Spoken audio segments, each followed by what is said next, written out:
तो आखिर कितना ट्रेड करना चाहिए? दिन का 1 ट्रेड, 2 ट्रेड, 5, 10, 15, 25 कितना ट्रेड करने से आप एक कंसिस्टेंट ट्रेडर बन पाओगे? कितना ट्रेड करने से आप एक प्रॉफिटेबल जर्नी की तरफ बढ़ोगे?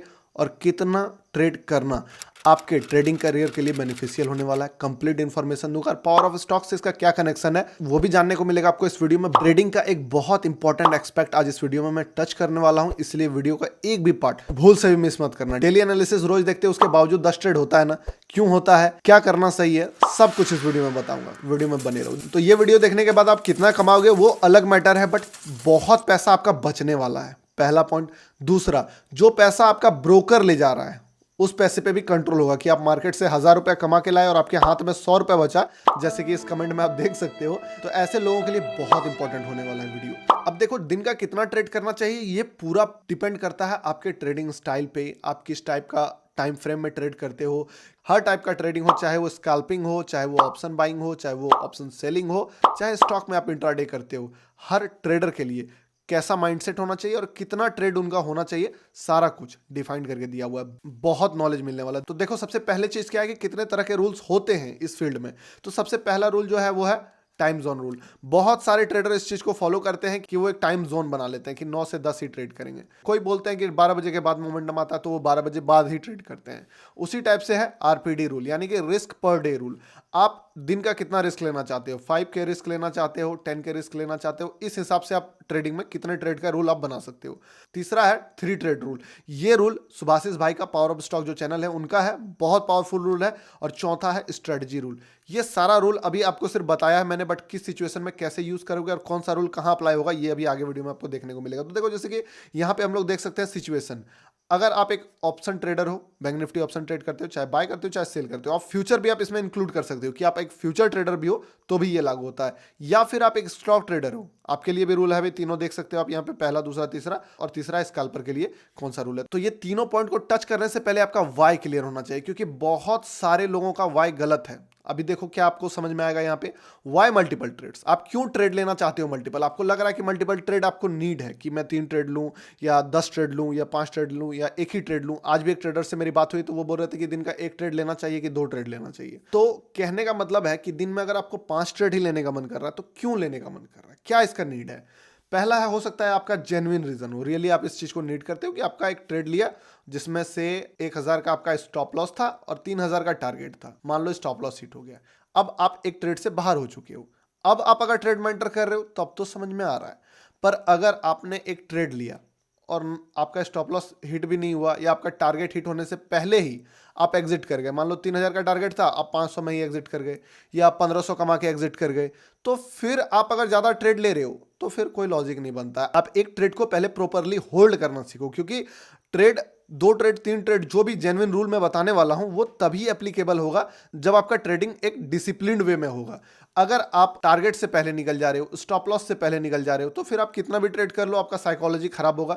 लेकिन ये दोनों को फॉलो करने के बाद अगर आपको पूछना है कितना ट्रेड होगा, जैसे यहां आपने देखा कि आपका टारगेट हिट हो गया या फिर आपका स्टॉप लॉस हिट हो गया, इस टाइम पे आपने एक ट्रेड लिया, मान लो उसमें 5000 का रिस्क था, वो साइडवेज चला गया। अब यहां पे आप बार बार मल्टीपल एंट्री एग्जिट कर रहे हो, स्टॉप लॉस से पहले मान लो निकल रहे हो, टारगेट से पहले निकल रहे हो, तो फिर ये रूल लागू नहीं होता। दूसरा, आपने एक ट्रेड लिया, उसमें बहुत बड़ा नुकसान कर लिया, रिस्क पर डे या जो भी आप मेंटली कैपेबल हो जितना भी रिस्क एक्सेप्ट करने का, उससे ज्यादा हो गया, बट फिर भी नहीं, 3 ट्रेड तो लेना है या 4 ट्रेड तो लेना है या 2 ट्रेड लेना है, यहां पे ये रूल लागू नहीं होता। इसीलिए सबसे पहले आपका ये चीज क्या होना चाहिए कि वो डिसिप्लिन होना चाहिए कि आपने जो पहला ट्रेड से एग्जिट किया है वो एक जेन्युइन रीजन से एग्जिट किया है। आपने प्रॉफिट्स को राइट करो, 2 ट्रेड लेना ही क्यों है? अगर पहला ट्रेड अगर प्रॉफिट दे रहा है तो उससे एग्जिट होकर दूसरा ट्रेड आप क्यों लेना चाहते हो? उसी ट्रेड का प्रॉफिट को मैक्सिमाइज करो। अगर एक ट्रेड में आपको प्रॉफिट मिल रहा है तो दोबारा दूसरा ट्रेड ढूंढने का जो माइंडसेट है वो अच्छा माइंडसेट नहीं होता है। अगर आपको एक ट्रेड में लॉस हुआ है, आपका स्टॉप लॉस हिट हुआ है, तब तो समझ में आ रहा है कि ठीक है आप दूसरा ट्रेड लेने गए। पर अगर आपका एक ट्रेड चल रहा है, प्रॉफिट दे रहा है, उसके बावजूद आप उस ट्रेड से निकल के दूसरा ट्रेड लेना चाहते हो, ये गलत है। मार्केट विजर्ट्स में रिचर्ड डेनिस ने बोला भी था कि क्यों लेना है आपको दूसरा अपॉर्चुनिटी, आप जिस चीज में हो उसी का अपॉर्चुनिटी को, आप एक अच्छे ट्रेड में अगर घुस गए हो, एंटर कर गए हो, तो वहां पे राइड करो, उस प्रॉफिट को बड़ा करो, उस प्रॉफिट को मैक्सिमाइज करो। दूसरे ट्रेड में एंटर करने का खुजली क्या? बट अगर आपका जेन्युइन रीजन है तो फिर मान लो आप एक स्टॉक ट्रेडर हो, सबसे पहले तो आपका स्ट्रेटजी पे काम होना चाहिए कि आपका जो एंट्री हो वो स्ट्रेटजी बेस्ड हो। मान लो आपका स्ट्रेटजी दिन में अगर 5 ट्रेड दे रहा है तो भी आपको सुभाषिस भाई का जो फॉर्मूला है पावर ऑफ स्टॉक का 3 ट्रेड वाला रूल वो फॉलो करना है। क्या है ये 3 ट्रेड फॉर्मूला? मान लो पहला ट्रेड आपने लिया, उसमें हो गया 2000 का नुकसान। दूसरा ट्रेड भी आपने लिया, उसमें भी हो गया 2000 का नुकसान। और तीसरा ट्रेड जो आपने लिया उसमें हो गया आपको 4000 का प्रॉफिट। अब मान लो आपका रिस्क रिवॉर्ड 1:2 तो एटलीस्ट रखे ही होगे।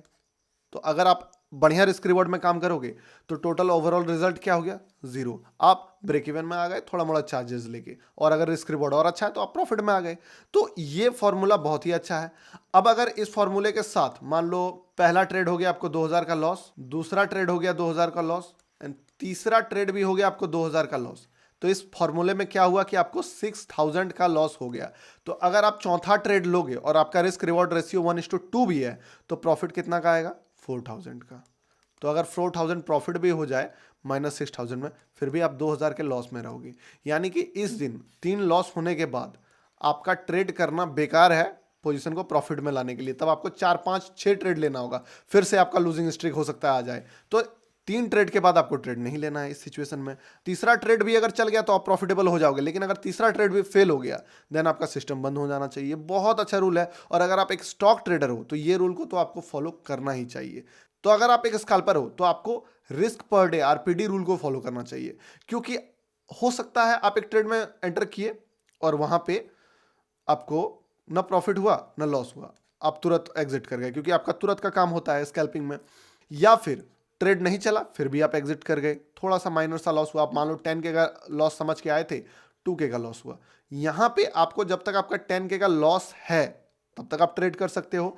किल स्विच आपको यूज करना चाहिए, चाहे आपका डे रिस्क अचीव हुआ हो चाहे आपका डे टारगेट अचीव हुआ हो, आपको उस दिन ट्रेडिंग बंद करना होगा, किल स्विच लगा देना चाहिए। ये वाला फॉर्मूला स्कैल्पर के लिए सबसे बेस्ट है कि वो 2-3 ट्रेड, देखो स्कैल्पर को हो सकता है 5 ट्रेड भी लेना पड़े, 10 ट्रेड भी लेना पड़े, उसके लिए प्रॉब्लम नहीं है। बट एक स्कैल्पर फंस जाता है ओवर ट्रेडिंग के जाल में जब उसको पता नहीं चलता है कि रुकना कहाँ है। तो उसके लिए सबसे बढ़िया रुकने का जो सीमा है वो है उसका लॉसेस का टारगेट और प्रॉफिट का टारगेट।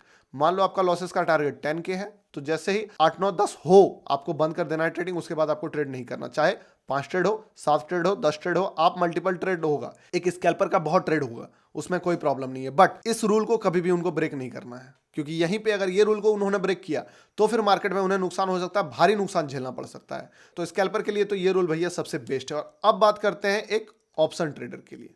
ऑप्शन ट्रेडर के लिए जो सबसे बेस्ट रूल है वो है ट्रेड टाइमिंग रूल्स। आप टाइमिंग देखो मार्केट में कि कब का मार्केट सबसे ज्यादा मोमेंटम करता है। अगर आपको लगता है कि 9:15 से 10:30 तक मोमेंटम ज्यादा रहता है तो आप अपना एनालिसिस अपना जर्नल से निकालो और उस टाइम पीरियड में ट्रेड करो, और उस जगह पे इसको 3 ट्रेड रूल से कंबाइन करो। यहां से जब ये दोनों चीज का आप कॉम्बिनेशन बनाओगे तो आपको बहुत अच्छा रिजल्ट मिलेगा। साथ ही अगर आप 1 मिनट के कैंडल पे ट्रेड कर रहे हो, आपको 5-10 ट्रेड बन जा रहा है, तो फिर आप एटलीस्ट 5 मिनट के कैंडल पे आओ, सबसे पहली बात। दूसरी बात, स्ट्रेटजी ऐसा ढूंढो जिसमें 10-12 ट्रेड नहीं मिले। अगर एक ऑप्शन ट्रेडर को 5-10-20 ट्रेड अगर डेली का मिल रहा है तो वो प्रॉपर ट्रेडिंग नहीं कर रहा है। प्रॉपर ट्रेडिंग क्या है? हो सकता है आपको दिन भर में 2 सिग्नल मिले, उस सिग्नल को बढ़िया ढंग से राइड करो, स्टॉप लॉस पे बैठो, टारगेट तक वेट करो। अगर 10-15 ट्रेड आप ट्रेडिंग में ले रहे हो तो अपना स्ट्रेटजी बदलो, स्ट्रेटजी ऐसा लाओ जिससे कि बहुत कम आपको ट्रेड मिले, और जो ट्रेड मिले वो जबरदस्त मिले, जो ट्रेड मिले वो जबरदस्त मिले, लॉसेस छोटा हो, टारगेट बड़ा हो। और उसके बाद अगर ये फॉर्मूला अप्लाई कर देते हो उस चीज में तब तो खैर बात ही अलग है। तो ऐसे करके आप अपने ट्रेडिंग में डिसिप्लिन ला सकते हो और डिसाइड कर सकते हो कि आपके लिए कितना ट्रेड करना बेनिफिशियल है और कितने ट्रेड के बाद ये जहर बन जाएगा। देखो हर ट्रेडर अलग है, इसलिए हर ट्रेडर के लिए रूल भी अलग होगा। तो आप अपने आप को ऑब्जर्व करो, क्या क्या गलती हो रहा है उसको देखो, उसके अकॉर्डिंग सोचना शुरू करो, पेन पेपर लो और इसको लिखना शुरू करो। तो आज से 2-3 साल पहले मैं एक बंदे को जानता था जिन्होंने एक कैलकुलेशन करके मुझे बताया था कि अगर मैं 1:30 बजे के बाद ट्रेड नहीं करता तो अभी मेरे पास करीब करीब 40 लाख रुपए होते, और वो बंदा करीब करीब 22 लाख के लॉस में था। यानी कि वो दिन में प्रॉफिट बना लेता था, उसके बाद जाके लॉस कर देता था सारा पैसा। तो ये गलती कहीं आप ना दोहराओ, इसलिए आप अपने आप को एब्जॉर्ब करो जैसे उस बंदे ने किया था। हालांकि उस बंदे ने ऑब्जॉर्व करने के बाद भी इस चीज को सुधारा नहीं था, बट आपको मैंने ये चीज बता दिया है तो आप इस चीज को अप्लाई करके अपने गलती को सुधार सकते हो। वीडियो अगर इन्फॉर्मेटिव लगा है तो वीडियो को लाइक करें, चैनल को सब्सक्राइब करें। मिलते हैं किसी नेक्स्ट इंपॉर्टेंट वीडियो में, तब तक के लिए बाय।